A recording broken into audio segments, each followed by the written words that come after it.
Hello friends. आज मैं आपको बताऊंगी कि हम कैसे क्लास 11th मैथ्स के चैप्टर लिमिट्स एंड डेरिवेटिव्स को पढ़े सो दैट हम इसमें अच्छा स्कोर कर पाए। इसमें मैं आपको मेन टॉपिक्स बताऊंगी इस चैप्टर के, उनके एग्जाम्पल्स, कॉमन मिस्टेक्स और points to keep in mind while studying। तो चलिए स्टार्ट करते हैं। Quick intro into the chapter. This is one of the most basic chapters of plus 2 standard and has a lot of use in calculus. ये हमारे पास 11th-12th का सबसे basic chapter है जो कि हमारे पास बेसिस बनाता है कैलकुलस का, इंटीग्रेशन एंड डिफरेंशिएशन का। इसके लिए हमें कुछ बेसिक मेथड्स बस सीखने, लिमिट्स फाइंड करने के, कंटिन्यूटी के और डिफरेंशिएबिलिटी के एग्जिस्टेंस के, और थोड़ा प्रैक्टिस करना है क्योंकि ये रिलेटिवली इजी चैप्टर है और हम प्रैक्टिस से काफ़ी अच्छे से आ जाएगा। पहले कुछ मेन कंसेप्ट देखते हैं इस चैप्टर के। First, limit. Second, L Hôpital rule. Third, continuity. Fourth, differentiability. और फिफ्थ हमारे पास रोल्स थ्योरम और Lagrange's mean value theorem. L Hôpital rule हमारे पास एक बेसिक टूल है जिससे हम इनडिफाइनाइट फॉर्म्स जैसे कि 0/0 और इन्फिनिटी को सॉल्व कर सकते हैं, उनके लिमिट्स निकाल सकते हैं। और रोल्स थ्योरम और लैग्रेंजेस मीन थ्योरम डिफरेंशिएबिलिटी का एक पार्ट है, तो हम उसके बाद इसको डिटेल में थोड़ा सा पढ़ेंगे। फर्स्ट, लिमिट्स है। तो ये काफ़ी इम्पोर्टेंट टॉपिक है, डिफ़िकल्टी वजह से काफ़ी इजी है और ये टॉपिक इस चैप्टर का बेसिस बनाता है। तो लिमिट्स के अंदर हमारे पास ये कुछ टॉपिक्स इसके अंदर सब डिवाइडेड है। फर्स्ट है लिमिट्स निकालना अलजेब्रिक फंक्शन का, सेकेंड पॉलिनोमियल और रैशनल फंक्शन का, और थर्ड है हमारे पास ट्रिग्नोमेट्रिक फंक्शन का। हम कोई भी लिमिट काफ़ी सारे मेथड से सॉल्व कर सकते हैं, वो हमें प्रैक्टिस से पता चला है कौन से लिमिट को कौन से मेथड से सॉल्व करना है। तो मेन जो हमारे पास मेथड्स है सॉल्व करने के, उसमें से फर्स्ट है फैक्टराइजेशन या सब्स्टिट्यूशन। सेकेंड है एल हॉपिटल्स रूल जो अभी हम पढ़ेंगे। थर्ड है मेरे पास एक्सपेंशन रूल, जो कि हमारे पास स्टैंडर्ड एक्सपेंशंस होती, अभी हम देखेंगे आगे उनकी कुछ, जैसे कि आप पिक्चर में देख सकते हैं आगे उनके एक्सपेंशंस दिए हुए। फोर्थ है रैशनलाइजेशन और फिफ्थ है हम लेफ्ट हैंड और राइट हैंड लिमिट्स को फाइंड करके फिर उनको कंपेयर करें। हमें एक चीज ध्यान रखनी है कि अगर मैं ये लास्ट वाला मेथड यूज कर रही हूँ, लेफ्ट हैंड और राइट हैंड लिमिट, तो लिमिट सिर्फ तभी एग्जिस्ट करती है किसी भी पॉइंट पे जब मेरी बोथ लेफ्ट हैंड लिमिट और राइट हैंड लिमिट एग्जिस्ट करे और वो दोनों इक्वल होने चाहिए। अगर वो इक्वल नहीं है तो लिमिट एग्जिस्ट नहीं करेगी। अब कुछ एक्सपेंशन देख रहे हैं जो इंपॉर्टेंट नेसेसरी एक्सपेंशन है, जो मैं यूजफुल होगी काफी। फर्स्ट, e की power x equals to 1 plus x square by 2 factorial plus x cube by 3 factorial plus x की पावर 4 बाय 4 फैक्टोरियल, ऐसे चलता रहेगा। जितनी पावर होगी उतना डिवाइड बाय फैक्टोरियल करेंगे। साइन एक्स का expansion x minus x cube by 3 factorial plus x की power 5 by 5 factorial minus x की पावर 7 बाय 7 फैक्टोरियल, ऐसे चलता रहेगा। cos x का है 1 minus x square by 2 factorial plus x to power 4 by 4 factorial minus x to power 6 by 6 factorial plus ln 1 plus x है x minus x square by 2 plus x cube by 3 minus x की power 4 by 4 plus this. कब ये होगा? जब mod x मेरे पास less than 1 है। और last मेरे पास है tan इनवर्स x का एक्सपेंशन, जो कि x minus x cube by 3 plus x to power 5 by 5 minus x की पावर 7 बाय 7, ऐसे चलता रहेगा। तो ये कुछ इंपॉर्टेंट एक्सपेंशन है जो हमें याद करने पड़ेंगे।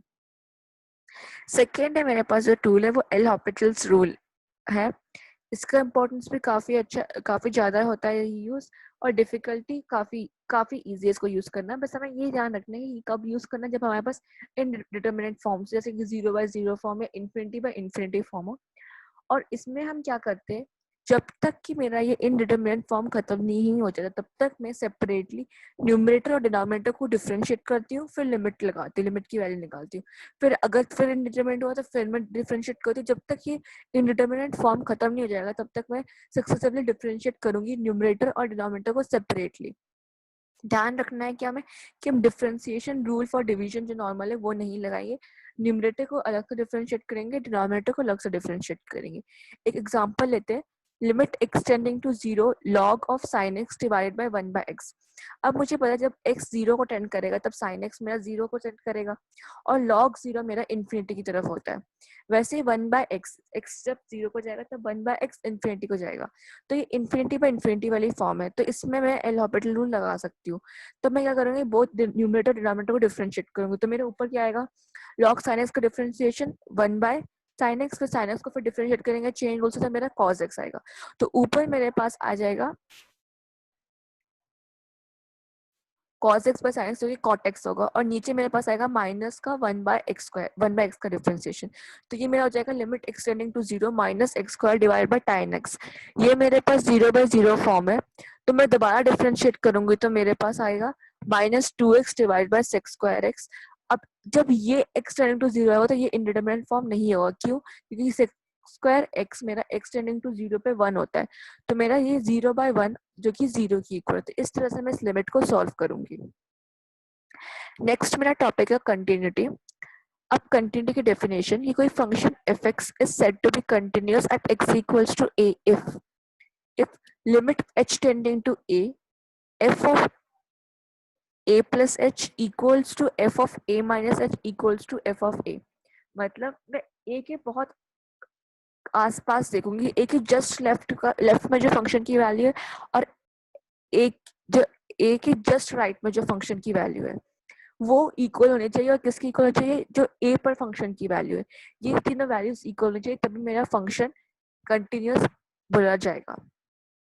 अब कंटिन्यूटी के दो पार्ट है, first continuity in open interval और कंटिन्यूटी इन क्लोज्ड इंटरवल।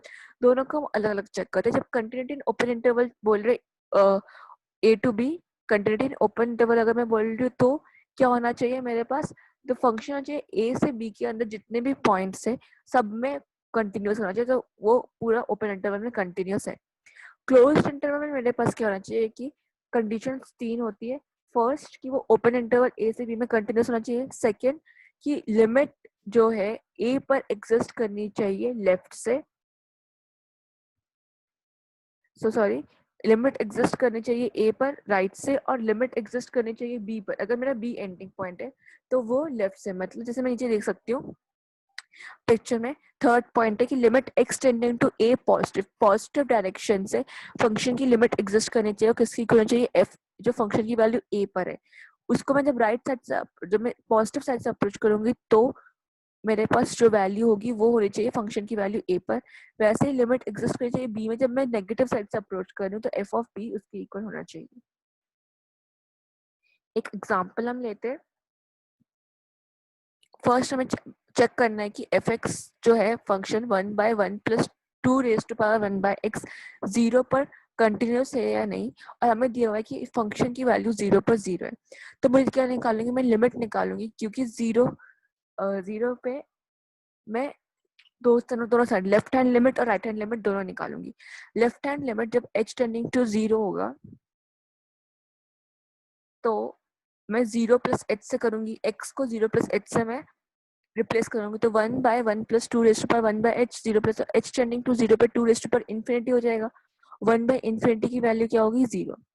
और जब मैं नेगेटिव डायरेक्शन से कर रही हूँ, मतलब 0 माइनस एच से कर रही हूँ, तो मेरा क्या होगा? 1 by 1 plus 2 raise to power minus 1 by h, जो कि हो जाएगा 1 बाय 1 प्लस 1 बाय इन्फिनिटी, जो कि है 1 बाय 1 जिसकी वैल्यू 1 है। तो यहाँ से हम देख सकते हैं कि राइट हैंड लिमिट और लेफ्ट हैंड लिमिट इक्वल नहीं है। अब टाइप्स ऑफ डिसकंटिन्यूटी देखते हैं। 3 काइंड की हमारे पास डिसकंटिन्यूटी, जब भी हमारे पास डिसकंटिन्यूअस फंक्शन है तो 3 टाइप की होगी। फर्स्ट क्या होगी, जब बोथ राइट हैंड लिमिट और लेफ्ट हैंड लिमिट एग्जिस्ट करते हैं लेकिन इक्वल नहीं है, जैसे कि हमने ऊपर एग्जांपल में देखा दोनों एग्जिस्ट करते हैं 0 और 1 बट इक्वल नहीं है, तो ये डिसकंटिन्यूटी ऑफ फर्स्ट काइंड है। डिसकंटिन्यूटी ऑफ सेकंड काइंड कब होगी, जब दोनों में से कोई एक लिमिट एग्जिस्ट नहीं करता, मतलब या तो वो इंफिनिटी को टेंड करता है, तो उसको हम बोलते हैं कि लिमिट एग्जिस्ट नहीं करता। थर्ड है मेरे पास रिमूवेबल डिसकंटिन्यूटी। ये तब होता है जब मेरे पास लेफ्ट हैंड लिमिट और राइट हैंड लिमिट दोनों एग्जिस्ट करते हैं और दोनों की वैल्यू इक्वल भी है, लेकिन वो जो फंक्शन की वैल्यू उस पॉइंट पे जो उसकी इक्वल नहीं है दोनों, तो मेरे पास रिमूवेबल डिसकंटिन्यूटी जिसको हम रिमूव कर सकते हैं। मतलब मैं क्या करूंगी, जो फंक्शन की वैल्यू उस पॉइंट पर है उसको मैं किसकी इक्वल, उसको मैं चेंज कर दूंगी किसकी इक्वल, जो लिमिट की इक्वल है, तो मेरे पास वो डिसकंटिन्यूटी जो है वो रिमूव हो सकती है, इसलिए उसको रिमूवेबल डिसकंटिन्यूटी बोलते हैं। मेरा फोर्थ टॉपिक है डिफरेंशियबिलिटी। डिफरेंशियबिलिटी का इम्पोर्टेंस काफ़ी ज़्यादा है, काफ़ी इम्पोर्टेंट है, आगे कैलकुलस में यूज़ होता है। उसकी डिफिकल्टी ये ईजी है। इस चैप्टर का आपको कोई भी टॉपिक बहुत ज़्यादा डिफिकल्ट नहीं लगेगा। तो डिफरेंशियबिलिटी की डेफिनेशन देखते हैं। F x is said to be differentiable at x equals to a if R dash, मतलब राइट से जब मैं लिमिट की तरफ टेंड कर रही हूँ उसका डैश, उसका differentiation equals to L dash equals to finite, मतलब limit h tendings to 0 f of a plus h minus f of a divided by h equals to limit h tending to 0 f of a minus h minus f of a divided by minus h इसकी equal हो। तो इसमें मुझे जो point to keep in mind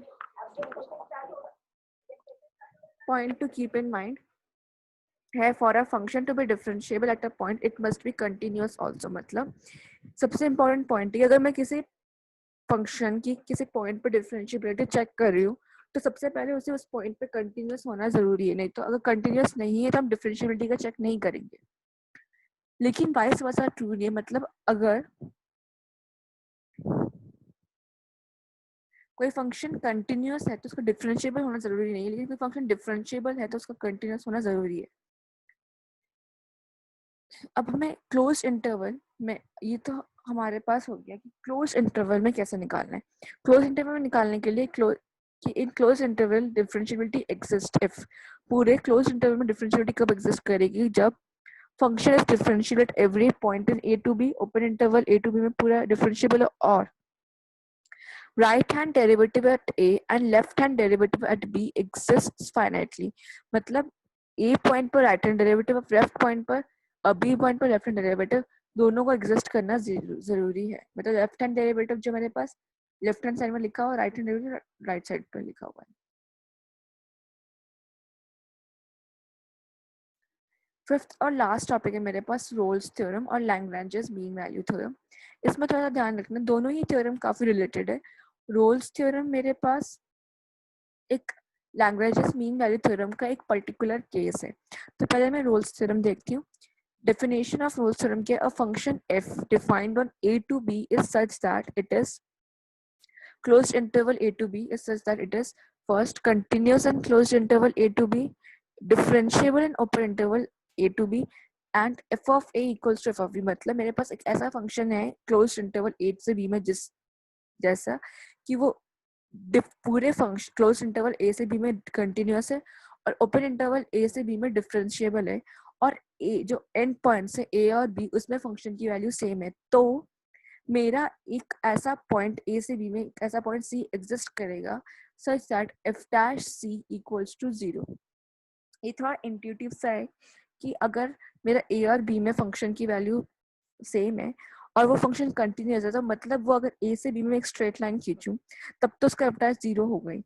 अगर वो straight line नहीं है तो वो क्या, किसी पॉइंट में ए से ऊपर जाएगा, एफ ऑफ ए से उसकी वैल्यू ऊपर जाएगी, तो बी पॉइंट में उसको सेम वैल्यू पे आना ही है जो एफ ऑफ ए के, तो उससे एक पॉइंट ऐसा जरूर आएगा जो कि मेरे पास पॉइंट ऑफ मैक्सिमा या पॉइंट ऑफ मिनिमा होगा, तभी वो एक टर्निंग पॉइंट जरूर आएगा। और क्योंकि डिफरेंशिएबल है इसलिए वो टर्निंग पॉइंट एक शार्प पॉइंट नहीं हो सकता, वो टर्निंग पॉइंट एक स्मूथ कर्व होना चाहिए और उस यहाँ पे एफ डैश 0 होगा।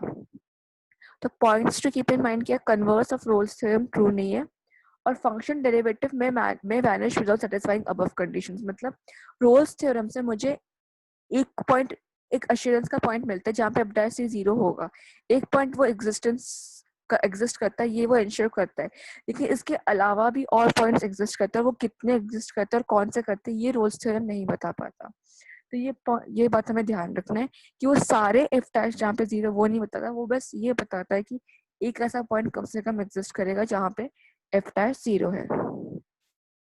लैग्रेंजेस मीन का क्या, ये बहुत ज्यादा जनरल थ्योरम है कि इसमें कंडीशन क्या है कि F is continuous on A to B और close interval A to B and F is differentiable on A to B. Equality वाली कंडीशन नहीं है कि ए और बी पे वैल्यू सेम होना जरूरी नहीं है। तो इससे मेरे को क्या पता चलता है कि एक सी ऐसा एग्जिस्ट करेगा जरूर अगर ये जो कंडीशंस फॉलो करिए, such that F of B minus F of A divided by B minus A equals to F dash C. अब मैं देख सकती हूँ कि जहाँ पे अगर मैं एफ ऑफ बी की वैल्यू एफ ऑफ ए के इक्वल रखूंगी तो मुझे रोल्स थ्योरम मिल जाएगा, मतलब एफ डैश सी 0 हो जाएगा। तो यार जनरल थ्योरम है, मतलब जब इक्वल नहीं है दोनों तो एफ डैश सी ऐसा एग्जिस्ट कर, एक सी ऐसा एग्जिस्ट करेगा एसीबी में such that F dash C equals to F of B minus F of A divided by B minus A. एक एग्जांपल देखते हैं। एक फंक्शन है -5 से 5 क्लोज इंटरवल से रियल नंबर तक is a differentiable function and if f dash x does not vanish anywhere। हमें क्या बोल रहा है कि f dash x की वैल्यू वैनिश नहीं हो सकता, f dash x कभी भी 0 नहीं है। और मुझे दिया हुआ डिफरेंशिएबल फंक्शन है, डिफरेंशिएबल है तो वो कंटिन्यूस होगा, ये तो पक्का है। तो डिफरेंशिएबल फंक्शन कंटिन्यूस होता है तो इसका मतलब फंक्शन दोनों ही कंटिन्यूस और डिफरेंशिएबल है -5 से 5 में। तो इसका मतलब मैं मीन वैल्यू थ्योरम लगवा सकती हूँ। तो ऐसा एग्जिस्ट सी जरूर करेगा 5 से -5 से 5 के बीच में such that F dash C equals to F of B minus F of A divided by B minus A. अब मुझे बोला हुआ है कि अब यहाँ पे मेरा बी की वैल्यू क्या है 5 और ए की वैल्यू -5। मैं पुट करूंगी तो F of 5 minus F of -5 divided by 10 equals to F dash C, ऐसा सी एग्जिस्ट करेगा। अब मुझे पता है कोई भी सी ऐसा एग्जिस्ट नहीं करता such that F dash C equals to 0। इसका मतलब एफ डैश सी कभी भी 0 नहीं होगा। तो इसका मतलब आरएचएस से मुझे पता चलेगा कि एफ ऑफ 5 कभी भी एफ ऑफ -5 की इक्वल नहीं हो सकता। ये हमने प्रूफ कर लैग्रेंजेस मीन वैल्यू थ्योरम से। Thank you.